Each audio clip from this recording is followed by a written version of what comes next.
আমি আশ্চর্য হয়ে গেছি যে একজন বিএনপি নেতা সে বলেছে যে আমরা ক্ষমতায় আসলে ভারতের সব নিরাপত্তা যে ইস্যুগুলো আছে সেটা আমরা সেটেল করবো। আরে হোয়াট আর ইউ টকিং? তার মানে কি এখন কি বাংলাদেশে ভারতের নিরাপত্তার একটা ইয়ে হয়ে গেছে? আমার কষ্ট লাগছে বিএনপি একটা মুক্তিযোদ্ধার দল, যে মুক্তিযোদ্ধা বিএনপি কে সৃষ্টি করেছে, মানে সেই দল কিভাবে এই ধরনের কথা বলতে পারে মানে মানুষের সামনে, এবং সবাই বলা বলি করছে। ডক্টর ইউনূসের পলিটিক্যাল বেসটা কি? ওনার তো কোনো পলিটিক্যাল বেস নাই। ওনার হুম। পলিটিক্যাল বেস হচ্ছে জনগণ। হুম। আর তো কোনো বেস নাই এখানে। আওয়ামী লীগ আছে বা বা আপনি বিএনপি আছে, যেগুলোই হোক, এবং এনসিপি বলেন, তাদেরও একটা একটা কিন্তু ওনার জনগণ ওনার বেস একটা লক্ষ্য আছে। উদ্দেশ্য, কিন্তু ওনার গন্তব্য সেটাও তো স্পষ্ট না। উনি তো এখানে এসছেন না না, আপনি এখন নির্বাচন। না না, উনি তো কতগুলো একদম খুব স্পষ্ট ভাবে বলেছে। উনি কিন্তু ইলেকশন নিয়ে ওনার কোনো দ্বিমত নাই বা উনি কোনো ধোঁয়াশা কিছু রাখেননি।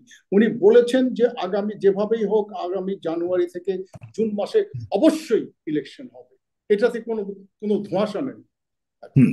এখন কথা হচ্ছে, আর দ্বিতীয়ত যে জিনিসটা হচ্ছে সেটা হচ্ছে, আমি অবশ্যই এখানে ওনাকে আমি খুব ভালো পয়েন্ট দেবো না। উনি যেসব অ্যাডভাইজারকে নিয়ে এসছেন, হুম। ভাই আমার দেশে কি কোনো কোনো কম্পিটেন্ট লোক নাই? উনি সব ইম্পোর্টেড লোকদেরকে নিয়ে আসছেন। এই হুম। দেশে তাদের স্টেক কি? তারা 30-35 বছর থেকে বিদেশে বাস করে, তাদের লয়্যালটি কি, তাদের স্টেক কি? তারা এই সব দেশের সঙ্গে প্রায় প্রায় মানুষের, 80% বিদেশ থেকে নিয়ে এসছে, এইটি হ্যাঁ এই পার্সেন্ট এই মানব বাংলাদেশে কি নেই? যারা তার মানে অতিথি এটা হয়েছে। এর হুম। অর্থ হচ্ছে যে বাংলাদেশে ওনার কাছে, যে বাংলাদেশে কোনো কম্পিটেন্ট লোক নেই, সব সব ইনকম্পিটেন্ট লোক, সেই জন্য উনি দেশের বাইরে থেকে নিয়ে আসছেন। তারা তো এই দেশের সঙ্গে, দেশের মানুষের সঙ্গে, দেশের দেশের মানুষের যে চিন্তাধারার সঙ্গে তাদের কোনো সম্পর্ক নেই। They have absolutely no stake. হুম। এখন কোথাও যদি কোনো গন্ডগোল, এই এই লোকগুলো মানে ওই যে আমাদের ওই যে কি বলে পর্যায়ী পাখি, হ্যাঁ তাদের মতন তারা উড়ে চলে যাবে। তাদের তো কোনো দায়িত্ববোধ নেই, তারা তো কোনো দায়িত্ব, তারা আসছে, হ্যাঁ আচ্ছা আমাদেরকে দেখেছেন ডক্টর ইউনূস সাহেব, আমাদের একটা নতুন সম্মান হচ্ছে, আমাদের সিভিটা দীর্ঘ হবে, সুন্দর হবে, আমরা বুক ফুলিয়ে বলতে পারবো যে আমরা দেশের জন্য কাজ করেছি, আমরা অ্যাডভাইজার ছিলাম। এছাড়া তো আমি তাদের কোনো কিছু দেখছি না। আর দ্বিতীয়টা জিনিস হচ্ছে, এক তো হচ্ছে এরা এই যে ইম্পোর্টেড যারা, যাদেরকে নিয়ে আসছে আমি বলবো। সেকেন্ড হচ্ছে ওনার যে অ্যাডভাইজার যে ইয়াটা আছে, কাউন্সিলটা আছে, সেখানে কয়েকজন তো আছে মানে টকাটিভ, অনেক কথা বলে কিন্তু তাদের কাজে কোনো আহ, আমরা ফল দেখছি না। আর কয়টা আছে একদম ইনভিজিবল, তারা কি হুম। আছে কি নাই, এক্সিস্ট করে কি করে না। এবং এই যে যে অ্যাডভাইজারি কমিটি যে আছে তারা কয়েকটা, এরা হচ্ছে totally lack, hugely lack dynamism. এমন হুম। একটা সরকার আছে এই ডক্টর ইউনুসে, এই সরকারটার কিন্তু এখন কিন্তু আমাদের কিন্তু একটা এক্সিস্টেন্সিয়াল একটা থ্রেট। হুম। আমাদের হুম। কিন্তু দেশ কিন্তু ভীষণ ক্রান্তি, একটা কঠিন ক্রান্তি লগ্ন দিয়ে পাঠাচ্ছে। আমাদের একটা, আমাদের আমাদের নিরাপত্তা, শুধু নিরাপত্তা না, আমাদের একটা এক্সিস্টেন্সিয়াল একটা থ্রেট একটা আছে চারিদিক দিয়ে। আমাদেরকে চারিদিক থেকে আমাদেরকে ঘিরে রাখা হয়েছে, যে কোনো মুহূর্তে যে কোনো একটা একটা ধ্বংসাত্মক একটা ঘটনা ঘটতে পারে, এবং সেটা প্রতিদিন প্রতি মুহূর্তে সেটা আমরা দেখতে পাচ্ছি।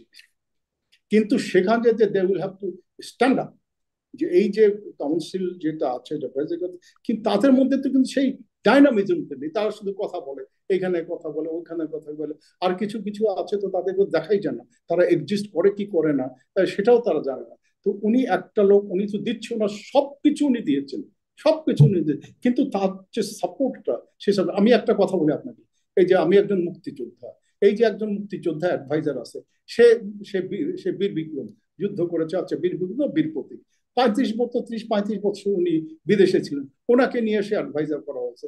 আমি জানি না উনি আজ পর্যন্ত মুক্তিযোদ্ধার অ্যাডভাইজার হিসাবে কোনো ডিস্ট্রিক্টে বা কোনো কোনো অন্য ঢাকার বাইরে কোথাও গিয়েছিলেন কিনা, মুক্তিযোদ্ধাদের সঙ্গে কথা বলেছেন কিনা, তাদের কি দুঃখ, কি কষ্ট, তাদের অভাব কোথায়, এই জিনিসগুলো আলোচনা করেছেন কিনা, এটা তো আমি জানি না। ওনাকে নিয়ে এসে বসিয়ে দিয়েছেন, উনি এখন অ্যাডভাইজার হয়ে গেছেন।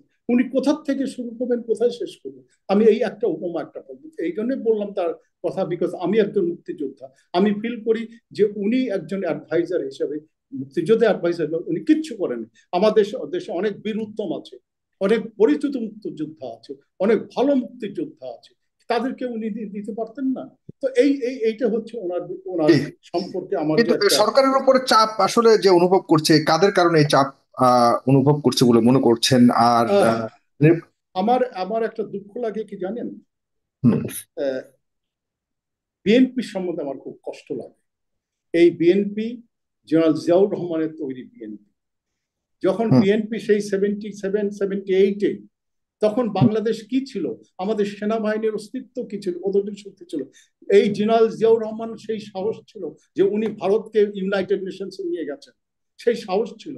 উনি ভারতের চোখে চোখে চোখ রেখে উনি কথা বলতেন। আজকে আমার কাছে মনে হচ্ছে কিছু কিছু বিএনপি নেতাদের, আমার সত্যি খুব কষ্ট লাগে, আমার কষ্ট লাগে জনাব তারেক রহমান সম্বন্ধে ব্যাপারে। আজকে মনে হয় মানে যেভাবে যেসব ঘটনা হচ্ছে, মনে হয় যে বিএনপি নতজানু হয়ে গেছে ভারতের কাছে। ভারতের থেকে সাপোর্ট নিয়ে বিএনপি ক্ষমতা আসবে, নাকি বিএনপি কি মানুষের থেকে তাদের মানুষের উপর ভরসা তাদের উঠে গেছে?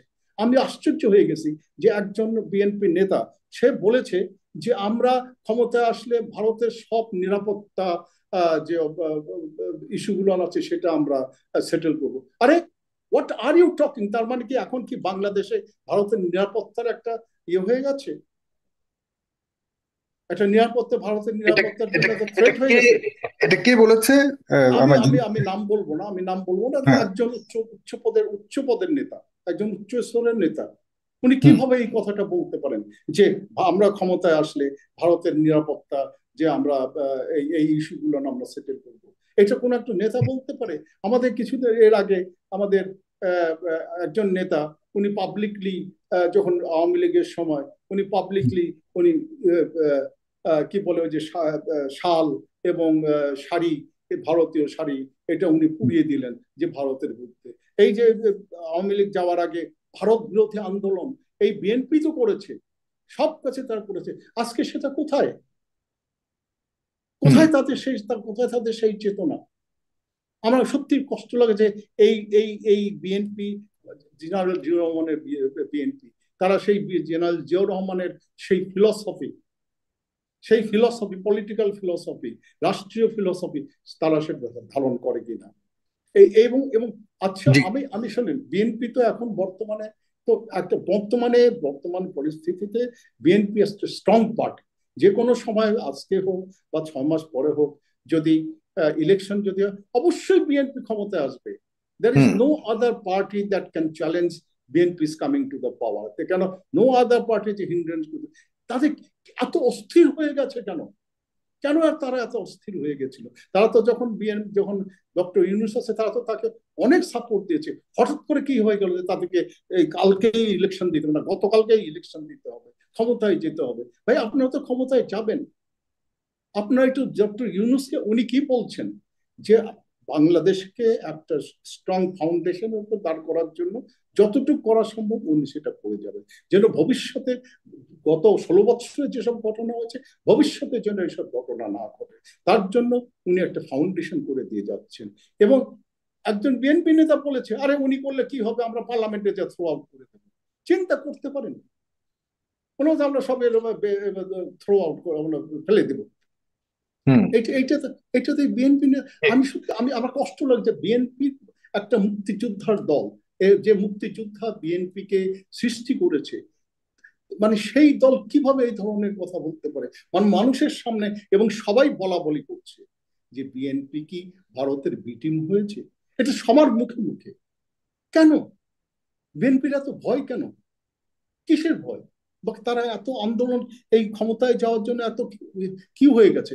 আজকে দেখেন আপনি গ্রামে গঞ্জে, আজকে গ্রামে গঞ্জে বিএনপি যেসব কর্ম আছে, ওয়ার্কার্স আছে, কি তাণ্ডব তারা শুরু করেছে।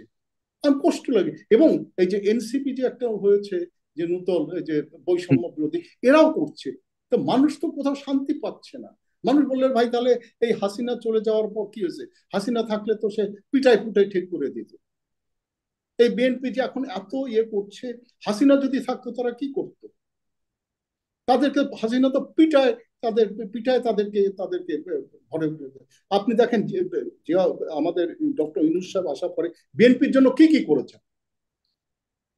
ফার্স্ট, বেগম জিয়াকে উনি ওনার যে ইয়েতে ছিল, উনি যে অ্যারেস্ট ছিলেন হাউসে, সেটা তারা উঠিয়ে দিয়েছে আদালত থেকে। ওনাকে বিদেশে যাওয়ার পারমিশন দিয়েছে। উনি তার ইচ্ছা মতো বিদেশে গিয়েছেন, চিকিৎসা করেছেন এবং তার ইচ্ছা মতো উনি দেশে ফিরেছেন।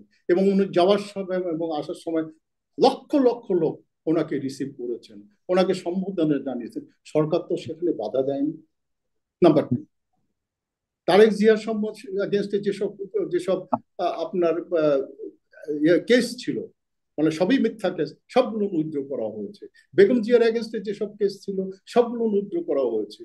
বিএনপির যত নেতা ছিল যাদেরকে জেলে পুড়িয়ে দেওয়া হয়েছে তাদেরকে উনি বের করে নিয়ে এসেছেন। তাদের তো কোনো বাধা উনি সৃষ্টি করেন নাই, বা তাদের জন্য এমন কিছু ব্যারিকেড উনি করেন নাই যে তারা রাজনীতি করতে পারবেন না। তারপরেও, এত কিছু করার পরেও তারা কেন ডক্টর ইউনূসের বিরুদ্ধে গেছে? তাকে নামিয়ে দেবেন। এখন একজন বলছে যে ডক্টর ইউনূস আপনি যেতে পারবেন না, আপনি আমাদের 18 কোটি জনগণের ডক্টর ইউনূস। আপনারা আপনারা ওনাকে সাপোর্ট করেন না কেন? Help him, let him do his task. উনি যদি উনার কমিটমেন্ট মতো উনি যদি ক্ষমতা না ছাড়েন, উনি যদি ইলেকশন না দেন, আপনাদের কাছে অস্ত্র তো আছে, আপনার তো অনেক শক্তিশালী দল হিসেবে বাংলাদেশের এখন সবচেয়ে শক্তিশালী দল আপনারা। ওনাকে মুহূর্তের মধ্যেই তো আপনার ক্ষমতা থেকে নামাতে পারবে। কিন্তু এখন এত অস্থির হচ্ছেন কেন? আমি এইটা বুঝি না যে কেন তারা এত অস্থির হয়ে গেছে। জি, তাদের কাছে আমার অনুরোধ, আপনার কাছে আসছি, আপনি একটু তাদের কাছে আমার অনুরোধ যে এই সময়টুকু কত আর 1 বছর, জুন থেকে June, just 1 year, give him that time, give him that opportunity. Please cooperate with him, please cooperate with him. কিন্তু ensure that he keeps his commitment. That is the fundamental.